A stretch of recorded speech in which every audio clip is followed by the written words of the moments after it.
Welcome back to Undulations. Modular synthesis can be a very in-depth topic, and if you were to try to look at something like a system like this at any real deep level, it would take forever, too long for a YouTube video. And so that's why you see a lot of times videos about individual modules. For this video, I want to take a little bit of a different approach and think about a format. This case, this is a 48 HP case from the company 4MS. And I'm not really going to be saying anything much about the case. It's just a nice vessel for the modules. It's more about the size. It's more about the constraint. And so if you're not familiar with modular though, what does 48 HP mean? 2 HP is about a centimeter. So this is about 24 centimeters, something like that. But the real way to think of it is in terms of module sizes. This is a envelope module from the company 2HP. Their name tells the story. All of their modules, or I think most of them, are 2 HP wide, quite narrow. So you could fit a bunch of them in this case. Then I had to think for a minute on the other extreme, what is the biggest module that I have in the house? Turns out to be 3 of them. This is the Mescaline 2.0 from Folktech.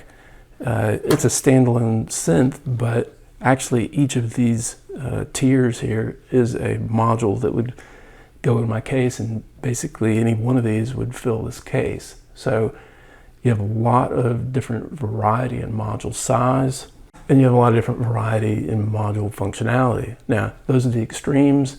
More typical sizes are something like this, or something like this. If you picked, say, an average size of 6 HP, that might mean 8 modules, or 8 HP, maybe 6 modules. But it can certainly be more than that, because as you go to a smaller case, you start to look for smaller modules to get more functionality. But that's the ballpark. Now, I figure I'll tell my own entry into modular synthesis, because I think it's a pretty typical story.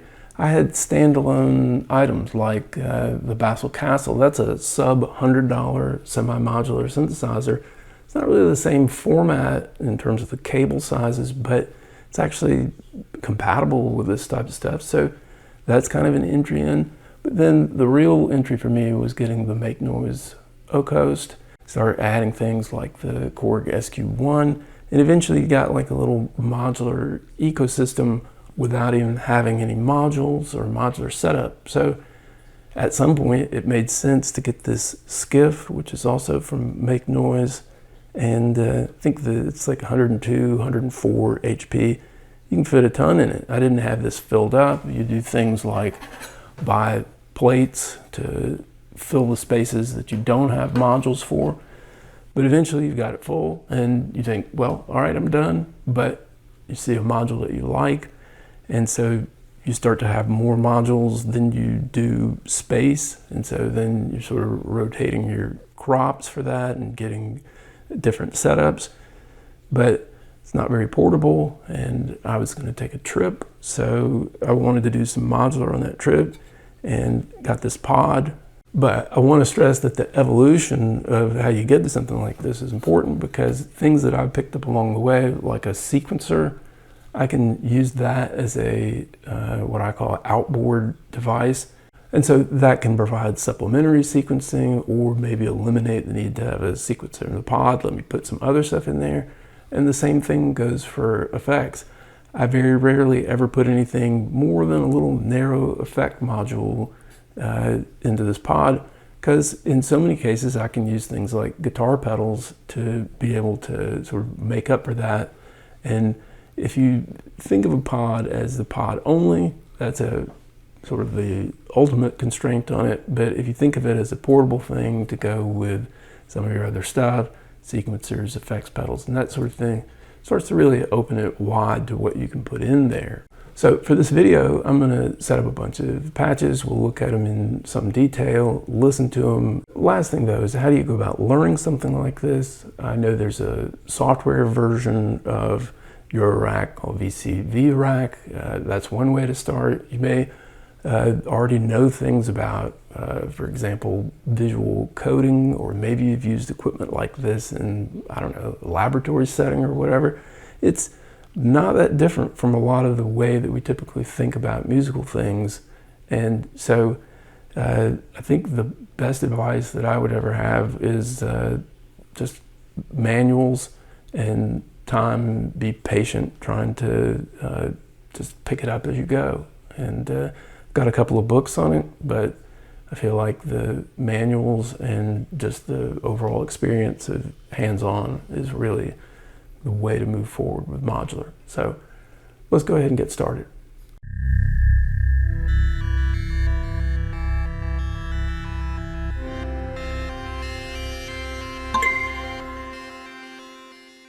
Now, I decided to make this video as follows. I'm just going to show the patch, how it gets set up, and then I'll cut to the clip that I actually did with it the first time. So here's the pod up close. Over here is the Orologic Solum, which is from Noise Engineering. It's a clock with some divided clock outputs. You can set the ratios for the other outputs, but generally it's just that up here is the fastest clock signal, gradually slower down to the slowest one down here. I'm going to skip over branches because I ended up not really using it much in these clips that I'm going to show. This is the Lifeforms micro sequence from Pittsburgh Modular. Really love this thing. A lot of different settings. I'll go over some specifics as we go through this. Tip Top Audio 1 is a sample playback module. Really like it. It's quite versatile. You can choose your samples. You can choose settings like whether to loop or not. You have playback speed control, so that's basically pitch control on a lot of stuff, and that can be modulated by CV. There's a gate, so you can synchronize samples with other stuff going on, and then the out signal is for both audio, or you can use it as a voltage control source, which I'll do in some of the later clips. And then the main voice of this whole video is the Plaits module from Mutable Instruments. It's a bunch of different oscillator types that you can choose from, 16 in fact, and you can change a lot of settings on them, a lot of CV control. It's a very powerful module. Then I've got the micro VCF, so this is a filter from IntelliGel, and it's just a CV controllable filter. I found it to be very nice. Then this is the A-Mix audio mixer from Eric Asthence. It's in their Pico format, so 3 HP wide. It's got 3 inputs that get mixed down to 1 output, very handy. And then this is the similar Pico output, which basically you just run in a left signal, right signal, lets you either take it out to somewhere else in your modular, or you can run it off to your headphones or such. And so typically I run out of the headphones jack into an effect, and over here I've got the Microcosm from Hologram, and so going in there as stereo and then coming out as stereo into the recorder. So now for this first patch, it's going to be very straightforward. I'm just going to use the micro sequence. I'm going to take the gate of that, trigger Plaits, and then I'm going to take the pitch from the sequencer, put that into the volt per octave on Plaits, and then take the other sort of duplicating CV output from Lifeforms and put that over here on the FM1 input to the filters. So basically you got a sequence running on Plaits and a filter that sort of goes along with it. And then the only other control sort of thing is that I've got a clock signal coming from Orologic Solum that is just periodically hitting the timbre of the Plaits. You'll get sort of it's a little bit of a stroboscopic effect. It's real subtle. And then the rest of all of this is just going to be audio signals. So the main out from Plaits going into the mixer, and then the auxiliary output from Plaits going into the mixer. Then I'm going to have those come out and go into the filter and come out of the low pass setting on the filter, and then that's just going to go into one side of the output, and then the other side of the output is just going to be a sample from the Tip Top Audio 1, and that'll go there. So this is the setup. The only thing to clarify is that the sample I've got playing, which is looping, is just a similar sort of setup that I just recorded. And so basically I used the pod to make an underlayer of sound, put that on the card here, and that's going to play underneath this stuff. We'll just listen to it briefly.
Now, for this next one, I've got the one playing a sample sort of underneath. It's completely unrelated to the setup, just something that I had.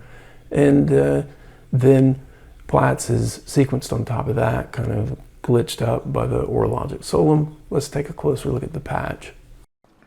All right, so what I think of is sort of the glitchiness of this next setup is going to come from having the Orologic Solum and the Lifeforms out of phase, not synced. So I'm going to have the fastest clock go into the filter CV, and then the next clock I'm going to have go on to the morph of the Plaits. Then I'll have the third clock trigger Plaits, and then next I'm going to have the fourth clock go into one of the branches modules and then come out and go into the gate on the Tip Top Audio 1. And so that just sort of serves to kind of thin out the clock, make this even slower, and randomize it some. Then to further sort of glitch things up, I'm going to have the gate come out of the microsequence, go into the timbre on Plaits, the pitch come out of the microsequence and go into the volt per octave on Plaits, the CV come out of the microsequence and go into the model on Plaits. So that means as I play different notes from the microsequence, it's also going to change the oscillator type on Plaits. And then for audio, we're going to have signal come out of the 1 and go into the mixer, and then come out of the main output on Plaits, go into the mixer, and come out of the auxiliary output on Plaits, go into the mixer, then come out of the mixer, go into the filter, and then come out of the low pass filter and go into the left channel of the output. That's just going to make it have the exact same signal on both sides. And so it's basically going to be a sample and some glitched up Plaits, and that's going to be coming out of the Microcosm using the Mosaic mode, which is going to give it reverb and some delay repeats that are frequency changed. So it's kind of a nice effect. Check it out.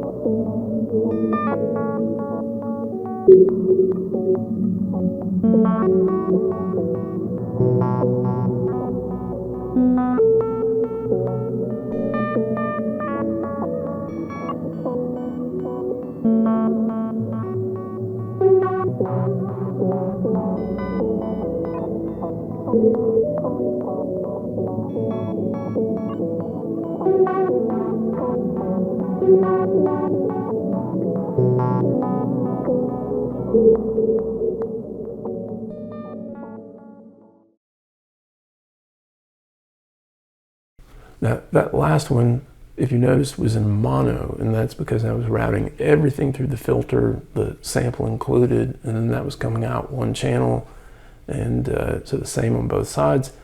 This setup's somewhat different. It's going to be in stereo. Let's take a closer look.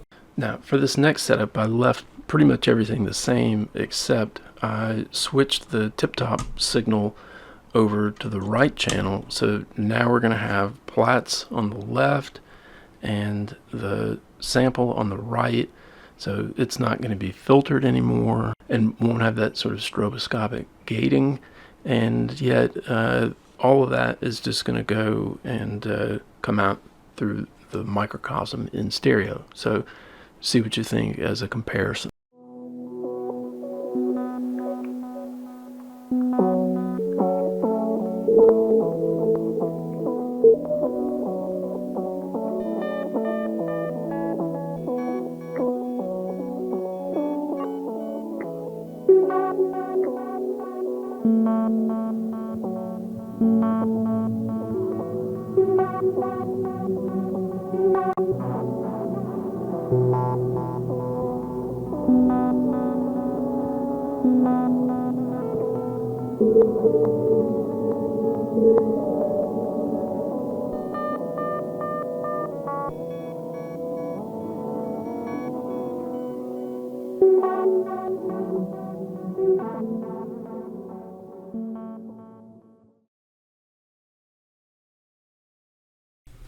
All right, in this next clip, I'm sequencing Plaits, but I'm using the Tip-Top Audio 1 as a low-frequency oscillator. You just use the audio that comes out of it, have a wave that is slow. You can do just one wavelength of the wave in something like Audacity, loop that, and turns out to be very nice. I'm using it to control the model on Plaits. Let's take a closer look at the patch. So for this next one, it's going to be quite a bit simpler to set up. No Orologic Solum, no branches. I'm going to do the same stuff that I've been doing with a gate to the trigger on Plaits, out of the microsequence, pitch to the volt per octave, and then run the CV signal over to FM2 on the filter to sort of step the frequency of the filter cutoff along with the sequence notes. Then I'm going to do Plaits out to the filter in, and then from the low pass filter to the left on the output. And then I'm going to run the auxiliary audio signal from Plaits through the mixer and not mix it with anything. I'm just using the mixer as an attenuator in this case.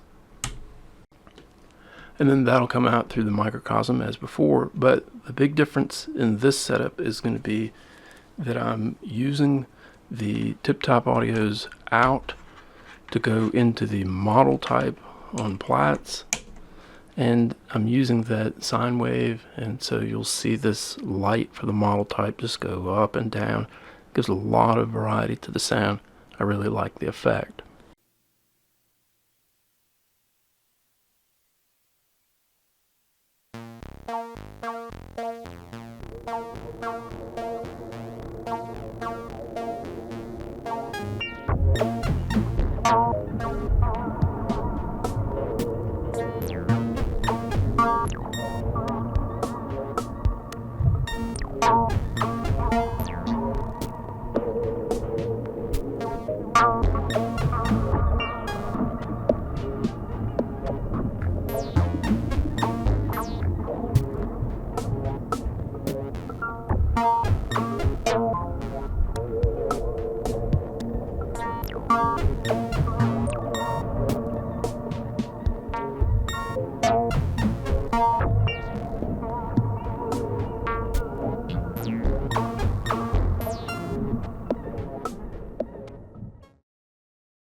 Now, at this point, I decided that I needed to change the set of modules that I had in there. You know, basically what I've been doing to make this video has been to sort of think up an idea or maybe just patch hands-on, sometimes just in an evening, other times maybe over the course of a couple of days, and then once I get it sort of tuned up, I'll put the camera on it and do like a 20-minute shot where I learn more on camera about how to drive the setup, different volumes and filtering and settings and stuff like that.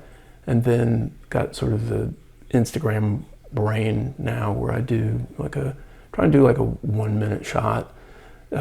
In some cases for this, since I'm just as open to showing something that doesn't work as something that does work. It's going to be a little bit more muddled, but anyway, for these next ones, I changed it up, decided that I had too much control on the pod, wasn't really using branches at all, and so I took that out. I took Orlogic Solum out and added in another voice, added in the Make Noise STO, and really glad that I did. This next clip is probably my favorite out of all of them. I think it's got sort of nice driving sound, especially from the filter. So let's take a closer look at the patch.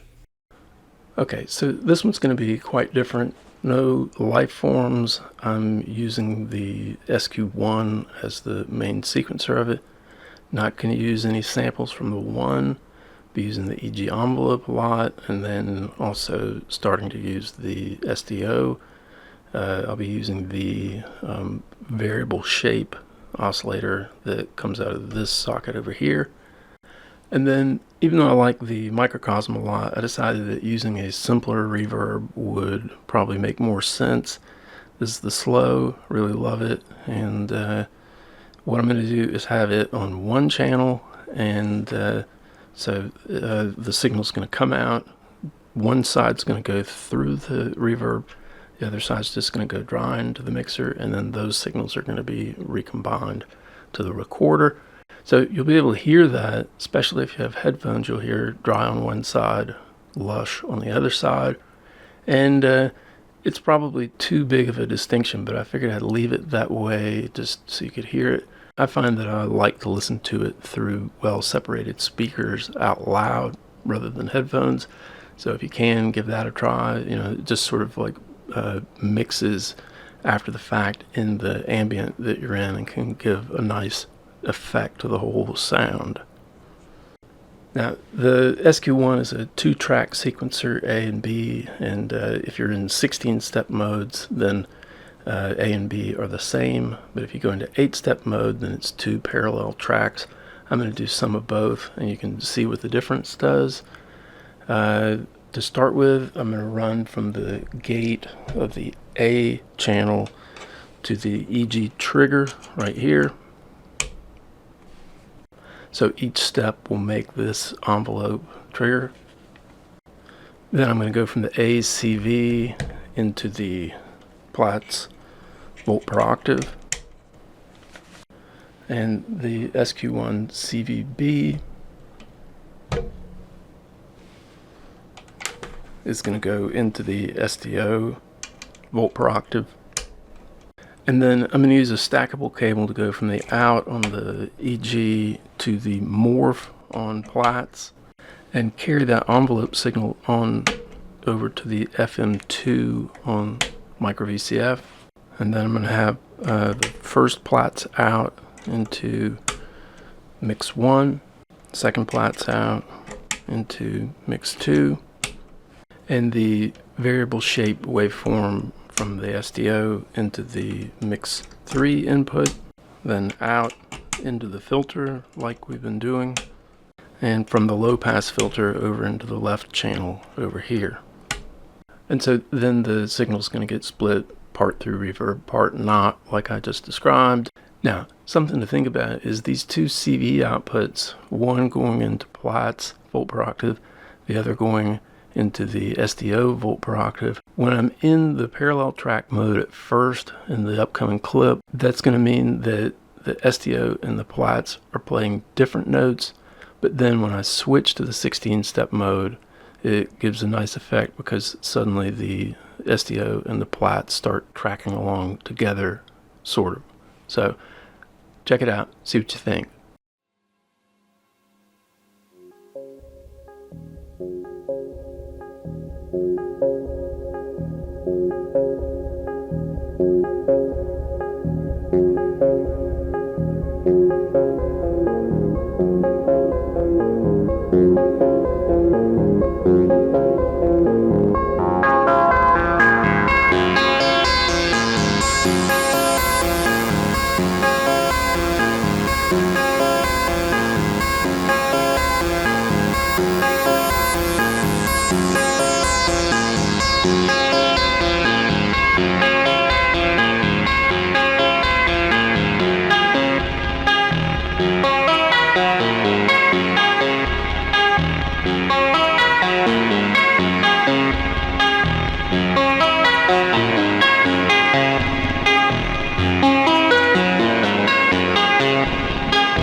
Now, the setup in this last clip is sort of the closest to what I had envisioned all along for doing with this pod and for this video, which is I've got a sample running as sort of an underlayer. It's actually the tongue drum sitting right over there. It's been hit by rain in the recording, so it's basically a field recording, and it's being looped.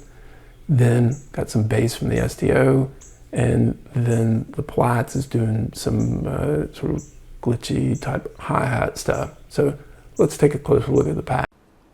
All right, so this is going to be the patch for the last clip of this setup. It's a little bit strange because I couldn't get the gate from the Korg SQ1 to synchronize, trigger the clock of the Lifeforms microsequence. I have it work with other things, but just these two, for some reason, it's not working. So what I opted to do was to just use what I had on board here. I took the A gate from the SQ1, put that into the trigger of the envelope, and then it turns out that that envelope from the EG module is fine for triggering the clock on the microsequence. So that's going to sync up the SQ1 and the Lifeforms. And then I also had the envelope signal go over to the filter through FM2 and modulate the shape of the STO. Then some standard things like the CVA out is going to go to the Plaits volt per octave. And I'm also going to have the CVB go to the CV input on the 1. Haven't done that before, so that as this sequence progresses, it's going to change the playback speed on the 1. And then I'm going to have that signal hop on over to the morph on Plaits. The STO sound is going to go through the filter. And then the low pass output on the filter is going to go to the left input of the output module. And so this attenuator on the micro VCF filter becomes handy as a volume control for the STO. And then I'm going to mix a lot of the audio. So the main out on Plaits to 1, the auxiliary output to 2, and the tip-top audio 1 output to 3. And then that's going to go to the right output. Then I almost forgot the Lifeforms pitch is going to be going to the STO volt per octave, and the Lifeforms CV is going to go to the timbre on Plaits. Now, I did change some stuff on the fly, like the morph and the timbre modulations, and also the which side was going through the reverb. And I think you'll be able to tell what's what just by listening to it. I think this is one that's sort of the most song-like of the stuff that I've done with the pod for this video.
All right, so I hope this video is giving you the impression that a modular pod can be fun. It's sort of low stakes, agile, and you're easily able to swap things in and out. And so to close this video out, what I want to do is show something where I sort of have treated the pod as a place to make a sort of a customizable and unique instrument. So not a complete modular setup by any sense, but more of just something to make some sounds that could go into something else or just be recorded as is, and as a way to explore that sort of concept of instrument design. So I've got make noise pressure points as one of the controls, and then I'm doing something that I've always wanted to try with the Tip Top Audio 1, which is to use it as a sequencer. To do that, I basically just looked at some CV values from the Korg SQ1, thought about maybe a sequence that would make sense, and then put that into Audacity as a series of DC voltage levels. So it's just a super slow wave. This is what it looks like. And so that comes out of the one and it's going to be sequencing a Chemy's Tycho. I'm also doubling up and using it as a trigger on it because I don't have any other real clock on here. So it turns out, I think, to be kind of nice. And then just to keep it all on board, in this case, I'm using the Erica Synths Pico DSP for reverb. And check it out. I appreciate everybody watching, and I'll see you in the next video very soon. All right, so last one. It's just the pod, all on board. And as I said, we've got the one in a little bit of a weird mode as the sequencer in this case. And think about the power of the one, that it's quite a small module that you can load up. If you found an easy way to make these sequences, you could load up a ton of them. They can be as long as you want. It can be on there along with your samples and that sort of thing. So it's quite a bit to think about. Straightforward usage. Just going to go from the output. So this is a stepped voltage output that's going to loop, and that's going to go up here into the frequency start, so the main frequency of a Chemy's Tycho. A Chemy's Tycho is a FM synthesis drum module that it can be real punchy and do some nice percussion. And with longer release settings, you can also get some nice synth sounds out of it. Now, as is, it wouldn't play. I need to trigger it, and so I'm going to use these steps in that sequence that I made for the one to activate the trigger. And not convinced that it works perfect, but it does work in some fashion. So we'll just see how that goes. And then very straightforward audio output. I'm going to go from the Tychos out to the in on the Pico DSP. I'm going to have that in reverb mode, and then I'm going to go from the out right of the reverb to the in right on the output, and then the out left to the in left, and then that's just going to go out through the aux cable here. Now, where this starts to be more playable is with pressure points. And if you're not familiar with that, you can think of each of these keys down here being sort of a, you can play it as a note, but also you can think of it as making sort of a preset that's determined by these knobs. So hit here, then these knobs send their signals out over here. And so when I change the key that I play over here, it's going to basically do 4 different presets. And then, of course, there's also some pressure sensitivity as well, and we'll take advantage of that. Now, what am I actually going to change with this? From the top one, I'm going to change the ending frequency so you get more of a chirp with the Tycho hit. And from the second row, I'm going to change the speed with which that transition from starting frequency to ending frequency is made. And then from this bottom row, I'm going to change the wave on the Tycho. So these are all just FM parameters that I'm sort of scrambling by changing the different keys. And then I'm going to take advantage of some of the pressure sensitivity over here. Just on this first key, I'm going to go from that jack over to the ratio on Akemi's Taiko. And so that'll change a lot of the sound depending on how hard I press on this keypad. So it's basically just a sequence running from here into this FM drum synth that I'm changing the parameters of by selecting 4 different presets, and then I've got a little bit more control over here with the pressure. So let's have a listen.